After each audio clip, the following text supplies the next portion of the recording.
James Lynch here for MMA Oddsbreaker and the Parting Shot Podcast, and I'm here with the BFL bantamweight champion, Jamie Siraj. Jamie, thanks for joining me here. We're at Revolution Martial Arts and Fitness. You're coming off the win over Nick Gainey back at BFL 44. You captured the title. How were you satisfied with your performance in that one? Yeah, I was definitely happy with the performance. Anytime I can go out there and finish the fight, I'm definitely satisfied with it. I got to showcase a lot of my improvements, so yeah, I was happy. How'd you celebrate after that one? For your first title, it must have been a pretty nice celebration after that one. It was a big celebration, but all the celebration came from pasta, wings, and cheese bread, and might have had one beer or two. Now, did you take much time off after that fight, or did you get right back into the gym after that? No, right away, Jeremy, he got the call that he was fighting in the UFC, so every day I was in here helping him, and, we've had all of our teammates fighting, and everyone's staying consistent with their performances, so, been in the gym right after. And how much was that a boost for not just yourself, but the gym? Seeing Jeremy get signed to the UFC, it kind of came together at the last minute. Must give you a lot of confidence, training with a guy who's now in the UFC? Yeah, Jeremy deserves it. He works so hard, and, he's been at this sport for a long time, even though he's young. So it was just awesome to see, a good friend and a good teammate go out there, get the win in his UFC debut. And it definitely motivated me because, ultimately that's where I want to be. There's been a bit of a dry spell with Canadians getting signed to the UFC. That is until this year. Jeremy was a BFL champion. You're a BFL champion. Does it kind of give you confidence now knowing that the UFC is actually taking a look at some of the people out here on the West Coast? Absolutely. I'm very confident I'm going to be signed to the UFC. As long as I keep my head on my shoulders and I stay consistent with my performances, 100% I'll be there. And, I'm going to have that belt around my waist all the way till I get to the UFC. Now, you posted something on Facebook a couple weeks ago. You were in a car accident, but thankfully, you weren't hurt or anything like that. What exactly happened there? Yeah, I was at a complete stop on the highway. Traffic was backed up, and some guy, he must have been on a cell phone or something. I'm not sure.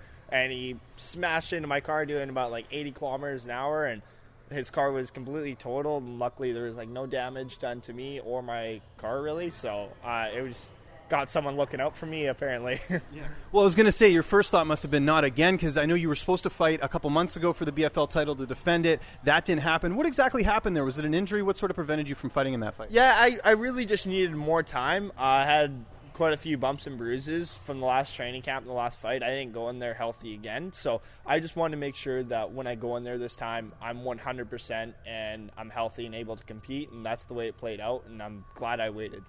Excellent. And let's talk about that fight, October 29th. Talk a bit about your opponent. Where do you sort of think he's dangerous, and how do you sort of look at him as a challenger?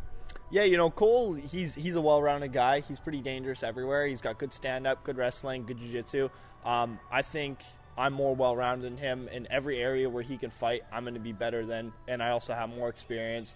And I believe I'm just a grittier fighter too. So, I'm looking to go out there and finish this guy.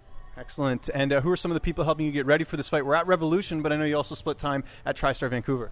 Yeah, my head coach, Cajun Johnson, he's helping me out with my game plan and my drilling. And then I'm here every day training with guys like Christian Tremaine, Jeremy Kennedy, world champ Bibiano Fernandez, Craig McLean. So, I have the best team out there, man, and, I'm confident in my preparation.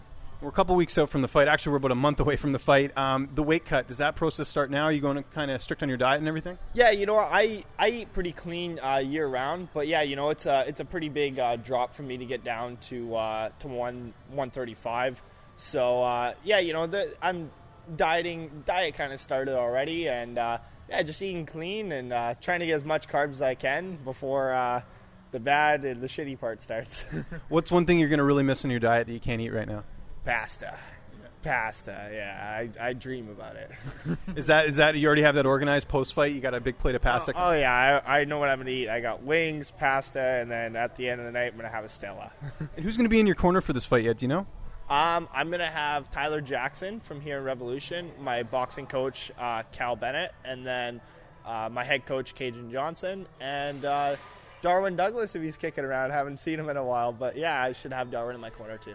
And speaking of Cajun, when can we expect to see him back in the cage? Is he kind of giving you an indication as far as when he wants to get back? I think beginning of January, early February, he's able to start live training again, and Cajun's an animal, man, and he's such a technical fighter. It's really sucked to see him sit on the sidelines as one of the most talented guys in that division, but soon. I think January, February, he should be back in there. You got your entrance music picked out yet? No. Is that like a fight week thing, or do you plan that a couple weeks in advance? I usually get in a lot of trouble by the promoters because I leave that to last minute. Then they're freaking out. They're like, "Hey, we're gonna pick your song. You're gonna walk out to Spice World and blah blah blah all this." So I usually pick it the day before. Now, this fight is close to the end of the year. Are you looking to get one more in there? Are you sort of more focused on 2017 at this point? If I can get one more in, if I could get a fight in before Christmas, I'd like to be able to enjoy my holidays for once. I've spent the last 3 years at TriStar and training camp, but if I can get one more in before the new year, absolutely.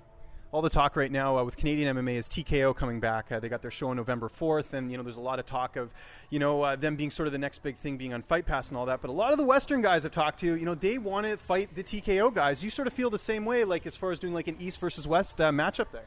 Absolutely. Whoever over there wants to come over, but I'm the champion of BFL. That's where I'm going to stay. So, I'm open to any comers that want to come and fight, but, BFL is where I'm going to stay. I make the most money here, and also it's my hometown, so it makes way more sense for me. And plus, all the guys that are getting signed to the UFC from Battlefield, it makes way more sense for me to stay here. Absolutely. I know one fighter who is with TKO is TJ Laramie. You guys were supposed to fight. Down the road, do you see that fight ever happening? I know you guys are in two different organizations right now, but I'm sure it's crossed your mind. Yeah, that was a matchup I was looking forward to, and, I think TJ is going to do very well in his next fight, and I see him as, like, a prospect that's just going to keep rising up through the ranks. So eventually we'll probably cross paths, but we made plans to train together, and for me, I'm the type of guy that if I train with a guy, it doesn't mean I won't fight him, but he just seems like he would be a talented guy to train with. So, yeah, we might set that up when UFC comes to Toronto. Another guy I got to bring up because, we talk about top bantamweights. Another guy named who's always comes up is Brad Katona. Is that a matchup you'd be interested in? I don't know what his status is right now because he was with Prestige FC. He was also with Hard Knocks. Is that a fight you'd be interested in? Yeah, like I said, whoever, man. I train with the best guys, and, I'm also a professional Battlefield champion, so I don't really say no to fights. I'll take whatever is thrown my way. Unfortunately, I was supposed to fight both those guys, and I got injured, and that was legit. So, but yeah, I'm healthy now, and I'm able to compete. So whoever wants to go, I'm game. Prediction for this fight, October 29th. How do you see this one ending? Same as before. It's not going 25 minutes. I'm going to go in there. I'm going to finish this fight. Excellent. All right, last question for you here. We talked all about you and training camp and everything like that. What do you like doing on your downtime? I know, a lot of people watch Netflix. What's something you're kind of watching right now on Netflix that's keeping you sane from all this fighting and everything? I recently started getting into archery. Okay. I love cooking and hiking. Yeah, hiking, fishing, cooking, yeah, all that stuff. Being outdoors is my favorite thing to do. It's like whenever I'm not in the gym, I'm outside. What's a good trail that you've been on recently? British Columbia, for those who don't know, lots of really great hiking here. Where's somewhere you gone to recently? I recently just did Mount Sham. It's out by Chilliwack Way, and it's about a 2-hour hike, and it's just a beautiful view at the top. So, yeah. Good stuff. It's going to be a great card. BFL 44 coming up here October 29th. Jamie Siraj defending his bantamweight title. This is James Lynch for MMA Oddsbreaker.